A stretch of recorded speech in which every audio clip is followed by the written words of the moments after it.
ప్రతి ఒక్కరికి దీపావళి శుభాకాంక్షలు. అదేవిధంగా మీరందరూ కూడా కుటుంబ సభ్యులతో మంచిగా దివాళీ సెలబ్రేషన్స్ జరుపుకోవాలని మనస్ఫూర్తిగా కోరుకుంటున్నా.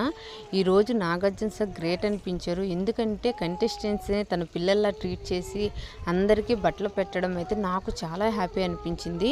ఎందుకంటున్నా అంటే మన పేరెంట్స్ అవ్వచ్చు, మన చుట్టు బంధువులు అవ్వచ్చు, ఎవరైనా మనకు తెలిసిన వారు అవ్వచ్చు, పండగ రోజు బట్టలు పెట్టేటప్పుడు ఆ హ్యాపీనెస్ అనేది మాటల్లో చెప్పలేము, అసలుకి వర్ణించలేము. చాలా హ్యాపీ అనిపించింది నాకైతే.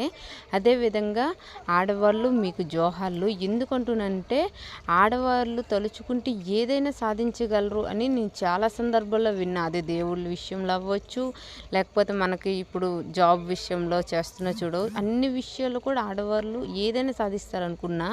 కానీ సంజన గారు కూడా ఒక ఇన్స్పిరేషన్గా మనకైతే ఈరోజైతే నిలబడ్డారు. ఎందుకంటున్నా అంటే 5 నెలల బేబీ అంత క్యూట్ ఎక్స్ప్రెషన్స్తో ఎంత బాగున్నారు, ముద్దొస్తున్నారు అసలుకి.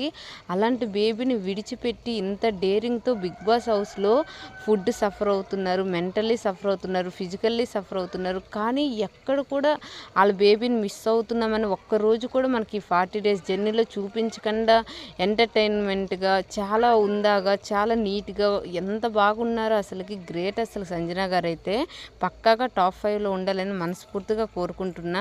మీరేమనుకుంటున్నారు?